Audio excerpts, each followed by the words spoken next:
But a few of my slides say who I am, but a lot of you know who I am, so we don't really have to go over that stuff. But it's so good to see all of your faces. So I wanted to talk about burnout and masking because those things tend to go hand in hand. So we're going to get into that in a second.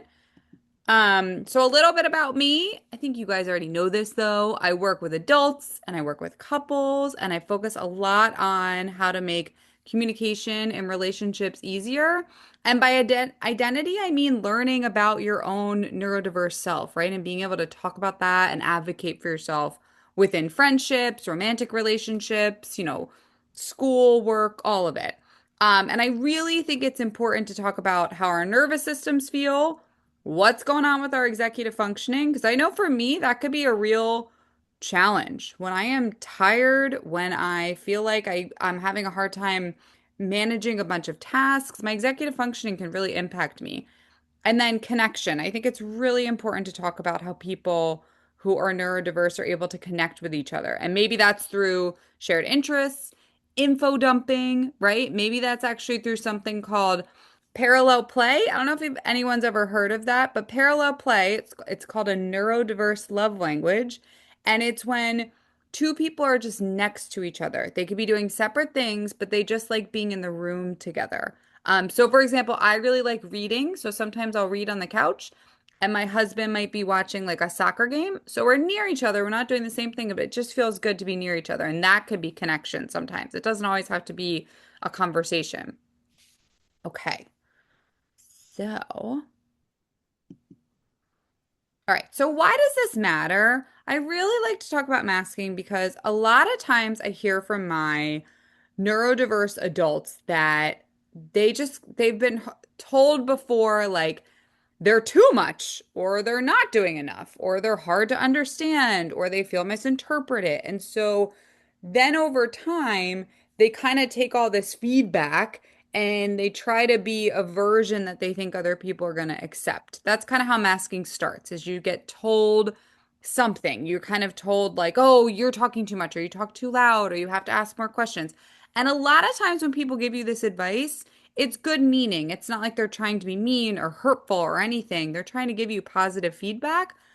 But over time, you might literally create like a mask to try to adjust. So I do think it's really important because a lot of times it just starts with these, oh yeah, I've been hurt, I talk too much, or I'm not doing enough, right? And so I want to just recognize you're not alone in that. A lot of people have heard that before, and that could be a really painful thing. And so a lot of adults now are learning that they're autistic or they have ADHD or some form of neurodiversity later in life. And so they're kind of grappling with like, well, what does that mean? If I didn't know I had this and now I'm finding out later, what was I like before? Am I being genuine? I don't know if anyone has ever had these feelings. Like, do I really know myself? All that stuff can start to come up. One, if you're late diagnosed, but two, just as you get older and you start to realize your own interests and you don't really have maybe like school possibly telling you what to do or how to lead you, right? And so a lot of times we learn these masking behaviors. I will get into what masking is in the next slide too. But sometimes if we're masking too much, it's going to lead us to burning out because we're trying really hard to be something we're not, right? It would be like wearing, let's say I said to all of you, you know what? The only way to fit in is you have to wear like a 100-pound vest every day. You would get really tired. Sometimes what people are doing to fit in is they're kind of wearing 100 different comments and ways to change and ways to maybe sit still in their body and sort of change themselves. This is where the masking comes in. Have people heard the word masking? I'm just wondering. You could just simply raise your hand. No, some people are shaking no. Some people, okay, some people have definitely heard it. Okay. All right. All right. So what is masking, right? It's adapting behavior to fit expectations. Everyone does do this at some level, right? Like, people will maybe not curse when they're at work because it's not appropriate, right? We probably would wear certain clothes to go to school as opposed to when we're home. We all have to put on somewhat of a mask. But in neurodivergent people, sometimes they're masking a lot of things, such as maybe their initial thoughts, They might be masking some of their fidgeting. They might be masking wanting to ask more questions, but doesn't want to come across as too much. Can anyone relate to that where they feel like they've adjusted their communication to fit expectations? That's really part of masking. Or they've adjusted their need maybe to like fidget or change a topic or move because of expectations. If you ever feel like you've had to do that, just raise your hand. Okay. Some people are saying sometimes. Yep, raising. Okay. So, and it's when we mask, a lot of times we're suppressing some of our natural needs or natural responses. So this can be as innocent as I once was working with this client and she was like 40 and she said to me, "You know what? I don't think I like coffee." And I said, "Okay." And she said, "But I everyone else drank coffee and my parents drank coffee in the morning."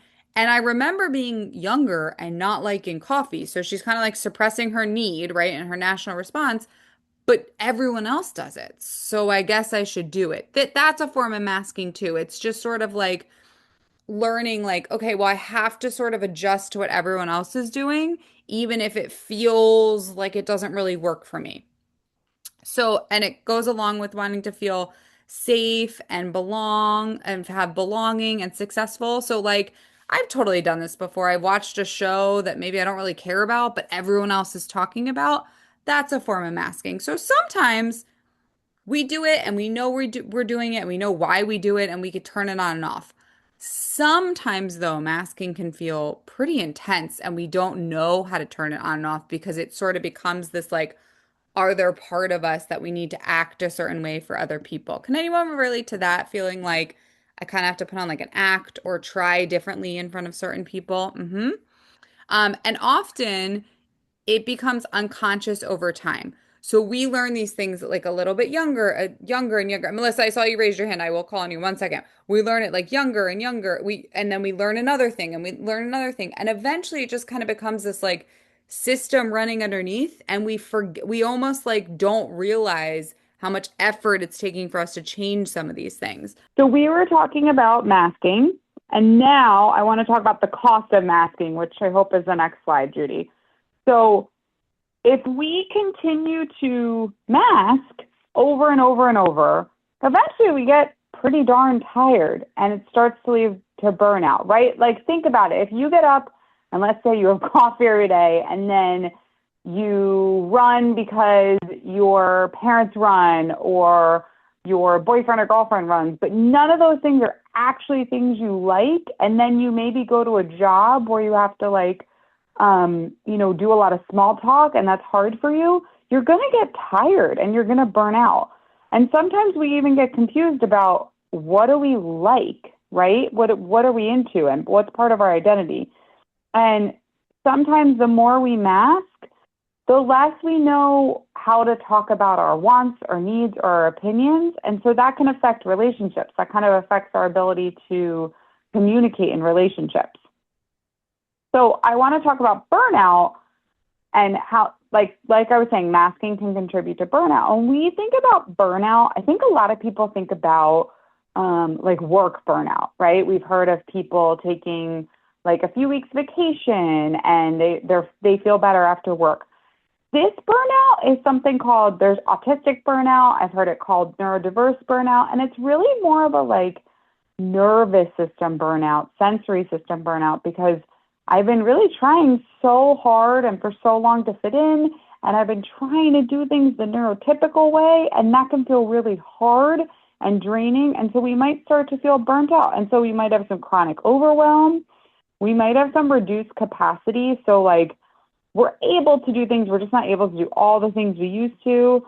We might have some difficulty with everyday tasks, and we might engage in shutdown or withdrawal. I'm sure people here have experienced some shutdown, maybe even after a meltdown, and that's just when we hit that stage of like, I don't think I could do anything right now. Like, I just want to be alone for hours. Maybe I even want to like shut the door, not have any sounds. That's what that shutdown can feel like. And I think it's really important to remember that when you're burnt out, it's not laziness, right? I think all of you here really know that you work hard to maintain a schedule and go to work and do what you need to do. So it's not that it's lazy, it's that your nervous system is honestly just saying like, I need a break and I can't keep doing it all.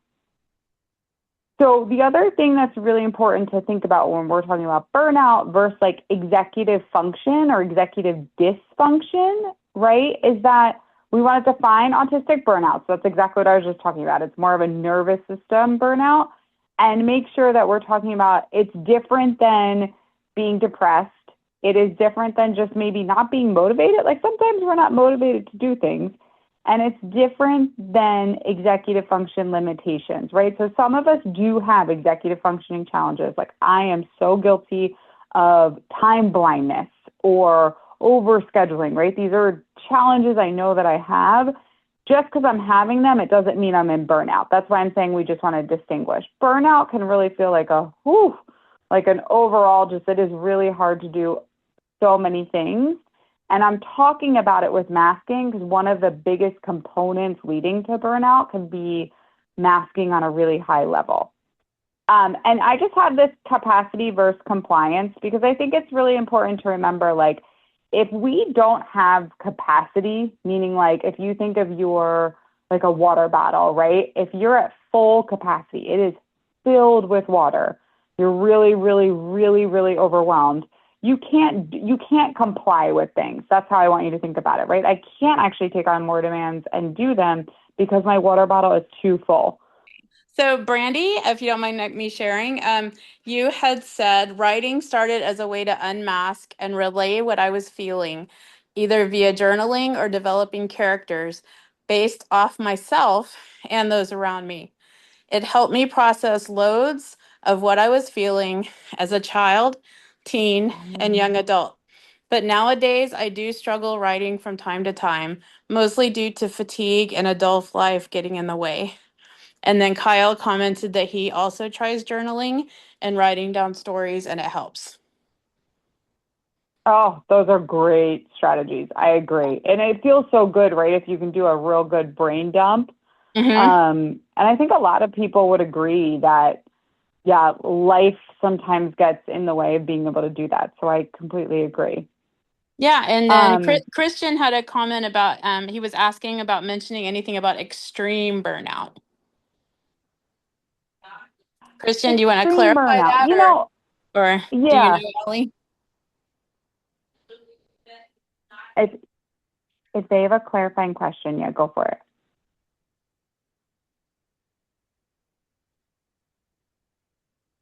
Okay, I guess not. If you can answer, that'd be great, Ellie. Thank you.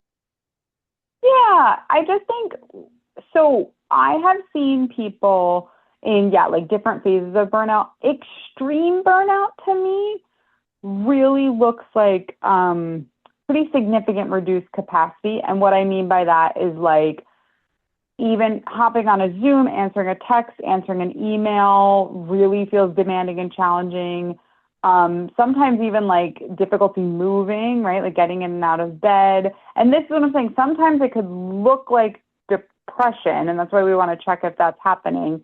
But one of the ways I think you can kind of distinguish is it's also like whatever sensory needs you had before, they're on fire, right? So if overhead lights bothered you a little bit, they are like excruciatingly painful, right? If certain smells were like, I don't really like that, but I could tolerate it, they're like intolerable. That's kind of another way to check of like, am I in like significant burnout, and is my sensory system kind of screaming at me?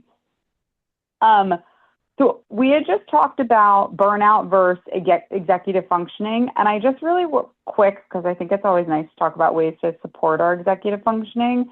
I just wanted to talk about really simple things that I talk a lot about with individuals and couples.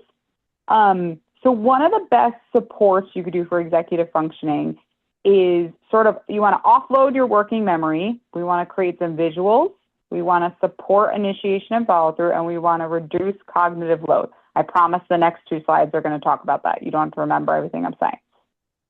So when I say we want to, that first one, offload working memory, what I mean is we want to externalize some relationship tasks or some even work tasks, right? So sometimes people will say like, oh, we'll just talk about it later, or let's do that later. And so many people are like, what does that mean? When is later? What are we talking about? Like, you got to give me more details than that, right?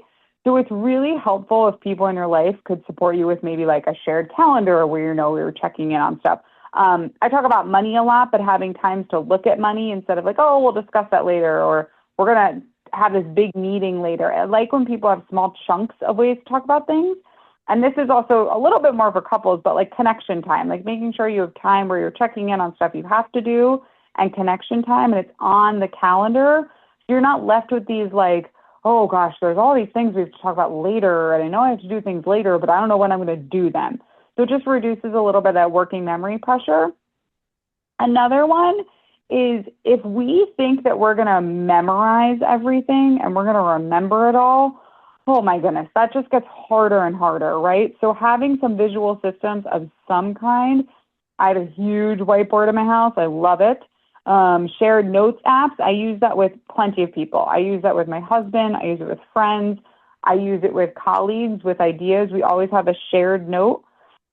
It's always really helpful if you can do things that are routine and habit, so you're reducing your ability to have to remember to do it and then initiate. And checklists are also really great. Some ways that you could do this is a Sunday reset. Some people do that. They kind of have their checklist of things they have to do for the week, and they do the Sunday reset. And another thing is to have a relationship check-in, maybe on like a Sunday night as well. And again, this does not have to be romantic relationships. Some of the times I want to check in with friends and I forget. And so if it's scheduled on my calendar, that helps me to do it. Just a little bit more about executive function. I'm hoping most people have heard of body doubling before. I highly suggest doing it for emotional tasks. And Robin, I see that there is a chat, so I'll finish this slide and then look. Let's see. So body doubling. I really suggest doing that for stuff that is just hard, right? Such as remembering to pay your bills or looking at your bills, sending hard emails, any form of planning or travel planning. I think it is really important to remember that when you are body doubling with someone, you're co-regulating them. So that means adding like a calm space for them. And that makes it easier to do tough executive functioning tasks. And the last thing on this slide is I want to help people reduce their verbal load during conflicts. This kind of helps also with that executive functioning and unmasking, right? So sometimes people can't think of all their feelings at one time, right? They don't always know how to respond. And so I really encourage people to get used to written processing. This goes back to the journaling, right? Like maybe you say to someone if you're in conflict, like, I know this is important, but I can't really talk. I don't have all my thoughts ready. Can I write them down? And that's another way to just reduce a little bit of the executive functioning. I am going to look at your text, Robin. Okay.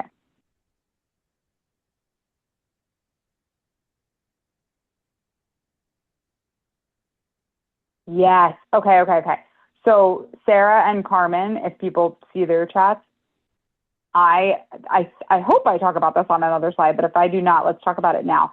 I think something that happens sometimes when when we're diagnosed, there is this real feeling of like, oh my God, I have so much learning to do. And sometimes there's this uptick of almost like excitement and happiness and like, okay, I'm going to learn all these things. And then there's this real different tick of grief and processing, and it can feel so tiring that it feels like you have to overly advocate. And sometimes that can lead to the alienating, right? And not feeling like, oh, I don't want to do all this advocating and conversation and trying so much, right?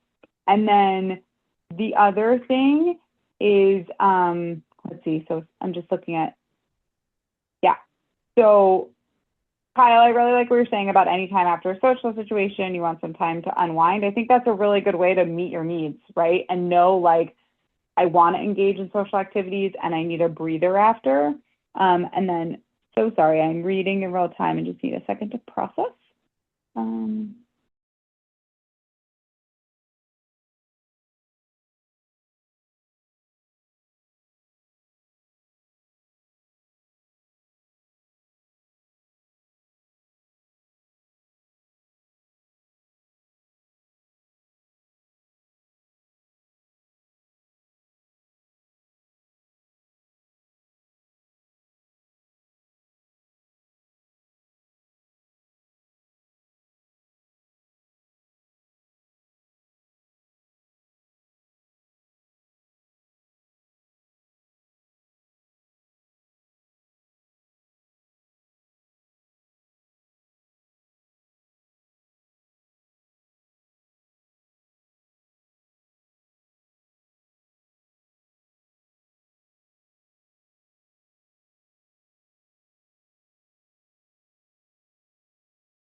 So when we're thinking about the unmasking process, and I kind of alluded to this before, identity really comes at play, right? So who am I if I'm not masking? What do I actually need? What feels authentic versus learned? And that can be really hard because, again, a lot of time, like many years ago, before we even learned about what it meant to be neurodiversity-affirming, a lot of times well-meaning therapists, parents, friends would correct something that was socially different, right? And they would say like, oh, like you don't want to do that, like this is why. And so we maybe unintentionally added a lot more masking that was necessary. And what we're learning now is it's more important to teach about, hey, if you do this thing, that is you, that's your thing. We just want to let you know how someone else might be interpreting it. And so you have that understanding and you know, do I want to mask? Do I not want to mask? Do I really care about the outcome? Do I not? And I talk to a lot of people about that. There's things that you can decide to do differently or not. For example, I worked with this, I think he was 14, and he really wanted to make more friends, and he really couldn't understand what was happening. And one time he very innocently was talking to me about how he was at lunch and he was listening to music, and I was like, oh, you were listening to music? Like, what did you have? How are you listening to music? And he was like, oh, I have noise canceling headphones, and I also like to put my hood up because I like the feeling of the headphones and the like hood, and it makes it feel really cool. And I was like, oh, do you know that unintentionally you're giving people the signal, like, I don't want to talk? That's kind of a universal signal. And he didn't know that. So that's what I'm saying around, we're trying to teach social skills a little differently, more in a compassionate, kind way of like, hey, did you maybe know that this is how other people are perceiving it? But before that, we were kind of just told, don't do that, do it this way. And so this is where that what feels authentic or learned, we're trying to figure that out. And that's what a lot of people are working through. And a lot of times your identity development starts later for many neurodivergent adults. Late identified or not, it's an emotional thing. It's just taking us a little longer, I am included in this, to sort of figure out our wants and needs. For some neurotypical, it might be in your teens. For some neurodivergent people, it could be later adulthood, right? 20s, 30s, that we're really trying to we figure out that authenticity. Okay.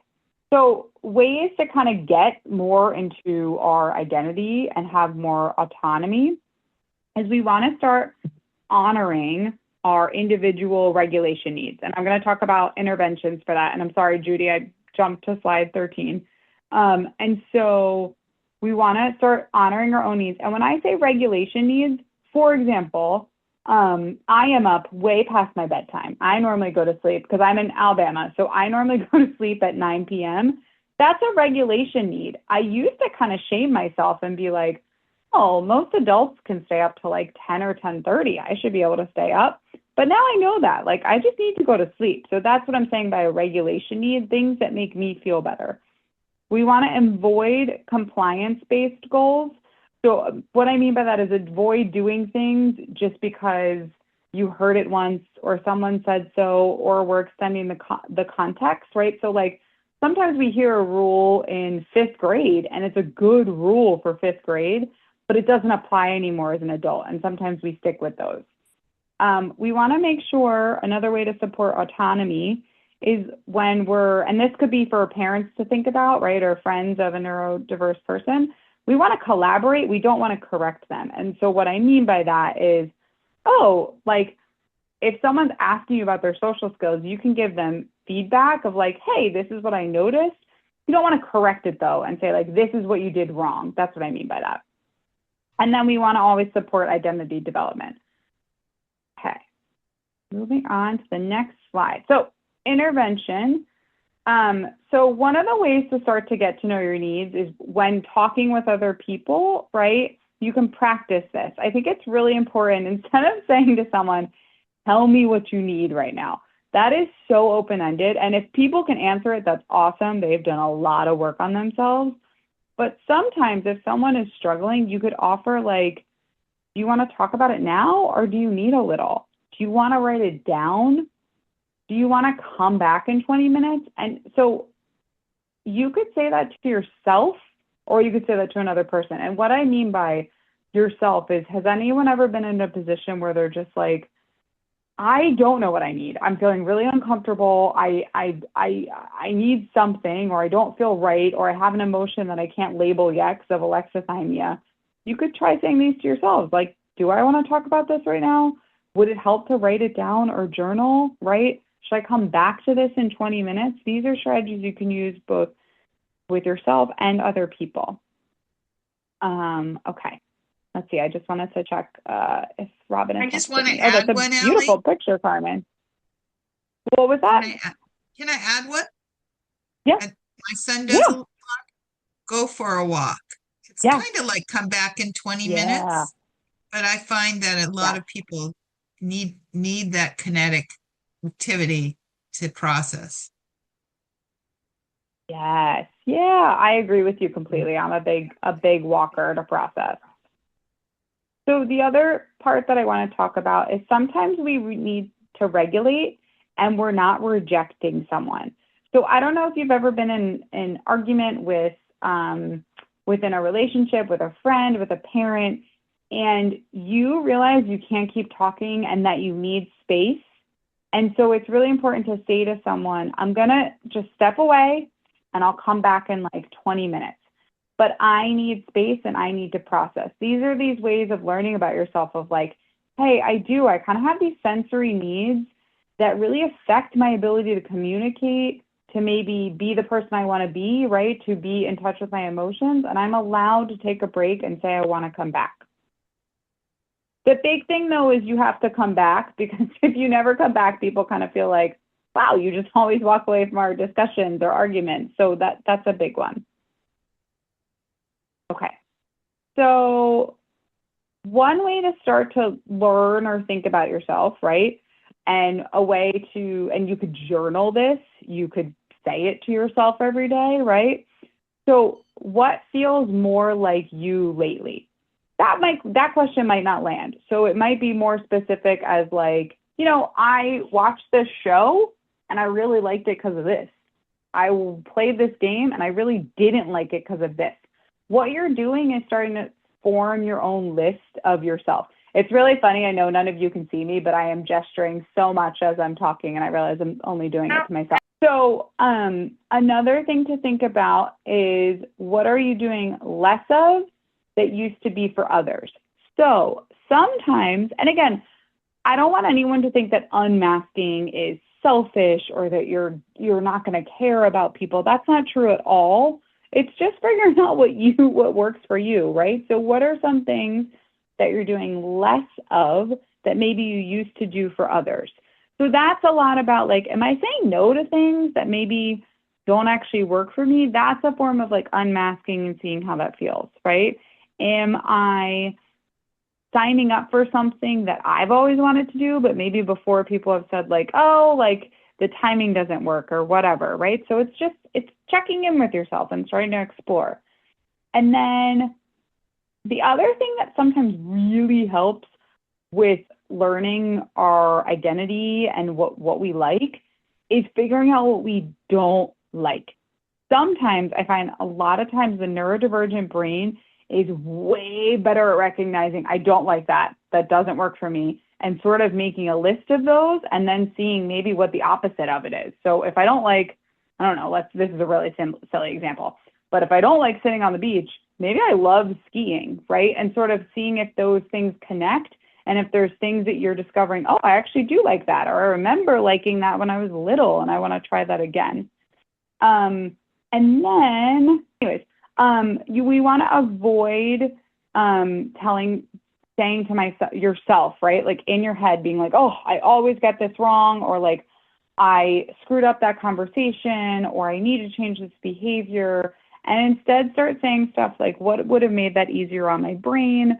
What would have felt better in my body? So it's just a more kind way to talk to yourself. Okay. So one thing to remember with unmasking is we're all kind of figuring out together. This word is still pretty new for people. And there's a really good book called Unmasking, written by an autistic psychologist that talks about this process as well. But one of the parts is to remember, like, a lot of adults were missed or misdiagnosed, right? So people are getting late diagnoses. And so they're starting this unmasking process later in life, and it takes a while. And there is a period of like feeling a little unsteady because they're identifying what they like again. Societal expectations. So society in a lot of ways does expect us, right, to follow certain social skills, to get a job, I think getting a job is a good thing. I don't want anyone to hear that as bad, but to do certain things that then equal in society's mind a good life, right? And so I think a lot of neurodivergent people are starting to say, like, I hear that, but I think there's other ways to do it, and I'm trying to figure that out, right? I think there is a way to work, but maybe I'm going to work from home, or maybe I'm going to work really long days and have off 2 days. Like, these are ways that I'm saying that we're adjusting maybe what society has said initially, and we're trying to figure out how it works for neurodivergent brains and bodies. There's also gender masking differences, right? So by and large, more women who are late diagnosed may have pretty good social skills because they were kind of told indirectly by society that they should have them. It's kind of expected that women have good social skills and they know what to do. So there's kind of this double unmasking of like, how much of this did I just take on because society told me? And then culture plays an impact, right? Depending on what your culture is and what expectations there are for each gender within culture, or expectations around, what kind of school you'll go to, or how important education is within that culture. That can all impact identity. I am working with someone now who is a lawyer, and they are brilliant, and they do really well in their career. And they're honestly really, really unhappy because they're learning deep down they have a true passion for the arts and music and acting. And so they're trying to figure out a way to bring these two things together and work within their real passion. So integration and application, I think it's just important for everyone to hear over and over again that your needs are valid. Your needs deserve to be heard, right? You're allowed to say them to people. People don't always have to accommodate, but you being able to say them and identify them is a really big step to unmasking. There are a lot of us that if you say, well, what do you need right now? What do you want? What do you like? Some people can't answer that. Or they might answer because they've heard someone else say it. So it's really a big deal to be able to know your needs and know they're valid. And your differences in any way that you feel different or your brain is different, that it does make sense. There are other people who can relate to it. And again, this is where it's important to make sure that you're finding people who get that. As someone unmasks, they might find that some of their relationships operate differently. And that makes perfect sense because you're acting a little different, right? And so the people around you are going to adjust to that. You're allowed to build a life that fits you. And that can be environmental and emotional. And so environmental, right, might be learning. I work with someone now who really identified that they are so much happier in the forest, the ability to hike, all this stuff. And they were living in the city because of work, but they've now moved and have this like sort of remote home, and their sensory system is just so much happier. And so looking at ways that you can build your life to fit you in your environment, and then emotionally. And that might look like, I think, Kyle, you brought up that you sometimes need some time to decompress after a social outing. It's completely okay to set your life in a way that it works that way. And Melissa, I saw you just text me, so give me 1 second. I will finish this slide. We don't want to pathologize adaptive behaviors. So what I mean by that is pathologize would just mean to make negative or make it more about a diagnosis, but that could be like, sometimes these behaviors could be like reduced eye contact, right? Or a lot of fidgeting or stimming. It's just sort of saying like, that's a part of me and I'm not making it, it's not a bad thing. Let's see. And then always we want to consider the sensory and cognitive load. So again, I find by and large, a lot of my neurodivergent individuals I work with are so, so smart.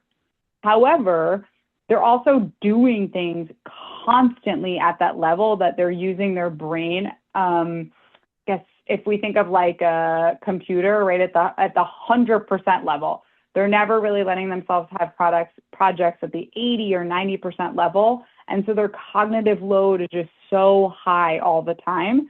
And it's learning and accepting like, oh, I don't have to always give 100%. It's okay. Okay, I'm going to go to slide 18, Judy, but I'm going to look at the questions first. So give me 1 second. So I agree that I think PDA could be a form of a boundary setting, because PDA is also like a nervous system wiring, right? And it could be, yeah, like I can't access right now like the need or the words to tell you what boundary I need. And so that's why I'm engaging in PDA, right? And so it might be part of the process is to learn, okay, what boundary is getting crossed and how do I verbalize that to people? And then how can an ASD person who is prone to copying others and masking give true consent? You know, I think that is part of that unmasking process, right? And really learning, what am I copying? What feels good? And true consent, I think, as you can continue to know yourself and sort of develop your identity, you are going to feel more and more in your gut. Carmen, I don't know.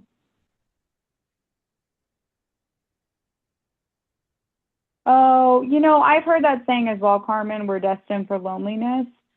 I think sometimes that, yes, it could be a misjudgment, right, of a social mismatch to the environment, right, like someone's judging behavior. I do think, though, our world has shifted and starting to identify like neurodiversity as part of the world. There are a lot of people who are neurodiverse. And so I think like a group like this, right, I think people are finding their people a little bit more. And so I think that is helping with the loneliness, because there also used to be that thing, right, that autistic people didn't feel emotions, and that's really been debunked. And I kind of am hoping this we're destined for loneliness is also going to get debunked. Let's see. And I've also heard that same thing when I'm practicing my best etiquette in public, I still might do something that throws someone off. That's the thing. You're not going to be perfect. And I think a lot of the things I talk to clients about is if you're throwing someone off and it is negatively affecting you. So let's say it's like a manager or a coworker and it's actually negatively affecting your environment, it might be worth having a conversation. But if it's someone you're not really going to see again, it's, I don't know, like a random person, a lot of that could be about them too. Like they're having their own inner thoughts or inner dialogue, and I wouldn't make yourself overly worry about that. That's not really fair to you. Okay, let's see. So interventions for unmasking. Interventions for unmasking. Okay, so we've talked about reducing the this is a repeat slide. Whoops, okay. So when we talk about reducing the masking load, again, it's identifying what masking behaviors we're doing, right? And so that might be like, I'm not wearing clothes that actually feel authentic to me, or I wear hair a certain way because someone once told me that, and so I want to unmask that. Or I always ask someone like, hi, how are you? How was your day? Because someone told me that was a script to use, and I'm now going to greet people differently. These are ways to identify what masking behaviors you do. Can you modify the environment before engaging in a masking behavior? So that might be, you know what, for me, like I can get social anxiety and I might start like masking or using scripts or trying to be comfortable essentially. But that only happens for me after a certain amount of time, and if I haven't given myself chill time before and after. So that's why I'm saying if we can modify our environment, right? So like maybe I'm only going to stay at the party for an hour, and I make sure the night before that I have time to relax and sort of do my thing and be in my own interest. And it also helps me because then I have things to talk about the next day. this goes along with that. So normalizing your energy limits. So let's say you have a day and you're working all day and you have to mask a little at work because, you know, you have to engage in a lot of conversations and small talk isn't natural to you, but you would like to do that at work because you know that it's a work expectation. You're going to be tired after that. So we're not going to say the next day to go do some really high socially engaging activity again, right? So just know your limits. And you want low demand zones. This is actually a PDA terminology. You want places and people that are very low demand. So I'm actually, I know you guys can't see me anymore, but I'm sitting upstairs and we have sort of like an attic nook area. And it really is like, there is just a couch, there's pillows, there's some like, I have like fidgets up here and there's a TV, and it really is just meant for when anyone in my house goes up here, we know they're just going up to kind of chill and be quiet. It is a low demand area. There aren't any expectations put on in this area. There are people in our lives that can be low demand, and you can set that, right? Like I will say to my husband, like, I'm all done for today. I have no more words. I just kind of need to sit, like I said, that parallel play in quiet and feel connected. A lot of times our partner can be a low demand person at times. Our parents can be that for us. It's just people that you feel safe saying like, I actually can't take on questions. I just kind of need to sit and not have expectations of me. And it is okay to ask for that. You just need to set it up so people know that's what's happening. Because if you don't voice it and then you're kind of not saying anything and not really engaging, people might assume that you're ignoring them or you're mad at them. One of the ways that you can start to, again, learn what are my masking behaviors would just be to be like, where do I feel like I am performing the most? I hear from a lot of people like work or school or like a real organized event, like a wedding or something. And then what behaviors feel effortful versus natural? So is it effortful to, I don't know, keep up with some of the politics because other people are talking about it? Or is it natural and I really enjoy talking about that? Or would I rather be talking about whatever your preferred interest is, right? So just like checking in about that. You want to identify, again, where you're doing a lot of masking. So that could be work. I put in-laws. I hear that from some of the couples I work with, social events. And what specific masking behaviors you might be doing. So that might look like kind of forcing eye contact more than feels natural, tone monitoring. So I'm a person that can get loud, and it's a behavior that like I would like to change. That's the thing. Some of our masking that we do is because we do want to change a behavior. It's not all bad. And so one of the ways I check in to see if I'm loud is like I look at other people's faces, right? But I also know that I get loud when I'm excited. So I'm learning ways I can be excited, but also modulate my voice. Some masking behaviors we might engage in is scripting. And so again, it's not like it's bad to go into situations with a script or some topics to talk about. You just also want to make sure there's some time to be authentic and talk about things that you can relate with other people on. We want to reduce our sensory load always when we're thinking about being able to mask and be comfortable. I want your environment to have dim lighting if that's what feels good for you. Reduce noise, right? Seating choice. So like a lot of my clients like sitting on the floor. And so I've talked about ways to encourage ways to sit on the floor comfortably. A lot of people like weighted blankets. Like, again, I just want you to, anything you know is going to help your sensory system, even if someone else thinks is like weird, it's fine. If it helps you and it's in your home, go for it. Okay, let's talk about with this next one of energy budgeting. So the more we mask, the more energy it takes from us, right? So if we're masking a lot, we're probably going to end up with low energy at the end of the day. And so it's worth kind of collecting energy before a high masking day. Like I said, like a work event or a wedding or a holiday or something where you just know you have to engage in like a ton of conversations. And so thinking about that, like if I'm going to be spending all this social energy, I better do things that makes me feel good beforehand. Oh, and then this is that other low demand spaces or low demand relationships, creating rituals where masking is not expected at all, right? Parallel play, like I was talking about, someone TV and reading together, no pressure conversations. Those can look like, let's talk about the show that we're watching, or let's talk about World of Warcraft together. Those, why I'm saying there's no pressure is I don't think they're going to lead to any, open-ended questions that you're unsure about. It's about a specific topic, and those feel no pressure, so those shouldn't really have you engaging in masking behaviors. And then I think it's important, if you have nowhere to unmask, if you have nowhere to just be you and authentic and some people to be authentic with, you're going to feel burnout. And that's why it's really important to create these spaces, to find people you can unmask with. It's even really great when you can label it like, wow, I did feel really safe with that person because I was just me and I unmasked this part of me. Let's see. Judy, I went on to explicit communication frameworks. So,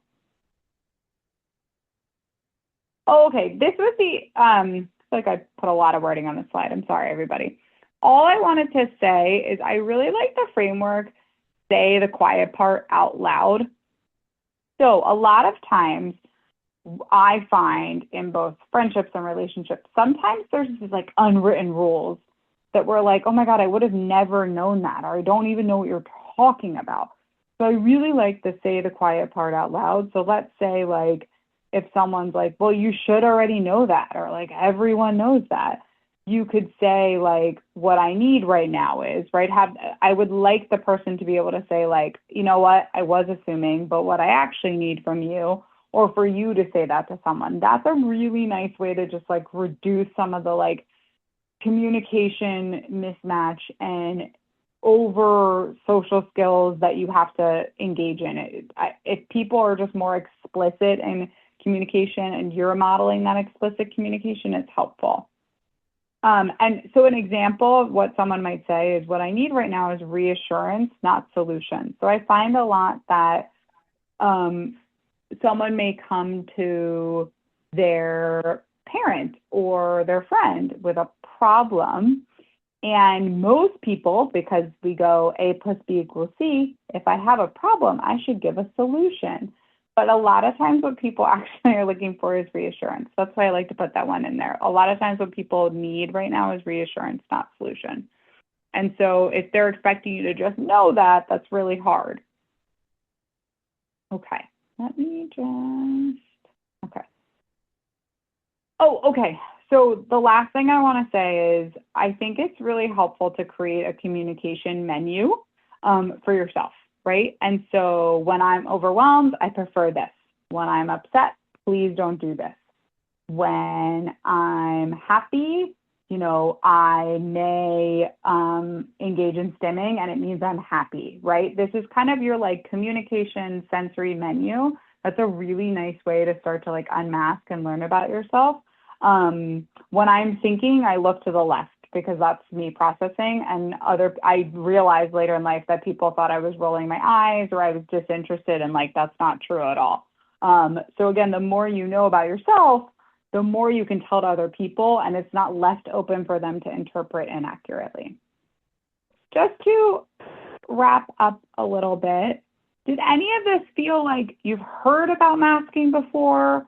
Did you learn something about masking? Do you want to share anything about your experience with masking? Any of these things that you want to try this week? Let me know. Any comments or questions? Allie, Go ahead. Allie, can I read a poem that I wrote about and I realized it's about masking? Yeah, that sounds so cool. The title is Help, I'm Lost. Okay. I give away my happiness to survive, or actually, help, I'm lost. I give away my happiness to survive. You need connection to feel alive. So alone I can't thrive, yet I strive to be anything but what I am. Help, I'm lost. I'm disappointing, thoughtless, and rude. I'm annoying and hard to deal with and crude. Help, I am lost. While the red explosion of overwhelm invites resentment from family, candidly, my neurons are at an intensity white hot 10 times the density. Is this insanity or a higher vibration of reality? Help, I'm lost. I'm told I'm kind, compassionate, and thoughtful. I'm told I'm personable, unlikable, and caring. Always sharing my heart and soul bearing what I, while I feel connections wearing, heartstrings tearing, yearning to be in tranquil twilight at rest and free, learning who I am so I can be me. That's it. Yeah. Oh my That was God, that great. was so good. Yes, it was. Wow. When did you write that? Well, I couldn't sleep at 2 a.m. Wow. That was, I mean, honestly, that was really, really well written. Thank you so much for sharing that. Yeah. Okay. Hi, it's Robin. I don't know if you can hear me. I've got our website up with Allie's company. Allie, do you want to share Oh, yeah, sure. about So yes, Connection anyone, Squared? Can everyone see my screen? sure, yeah. Can Just anybody see my thank you screen? I'm again sorry. for Yeah, we can see your screen, Robin. Okay, thank you. anyone, thank you for listening to me tonight. I really appreciate it. And again, like for everyone participating and sort of giving their experience, because it's unmasking is raw and complicated and ebbs and flows. I should have said that. I think people go through a lot of feeling like, okay, I'm doing this unmasking thing, and then something else comes up. So it really does ebb and flow. But Connection Squared that's my company. I see individuals, I see couples, I do parent support. So if anyone needs any additional support, please reach out to me on there.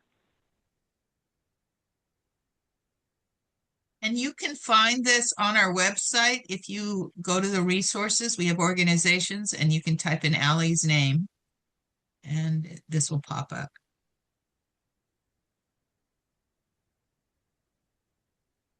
Okay, thank you. I think we have Perfect. Well, some more stuff in the chat. Allie, let me send it to you, okay?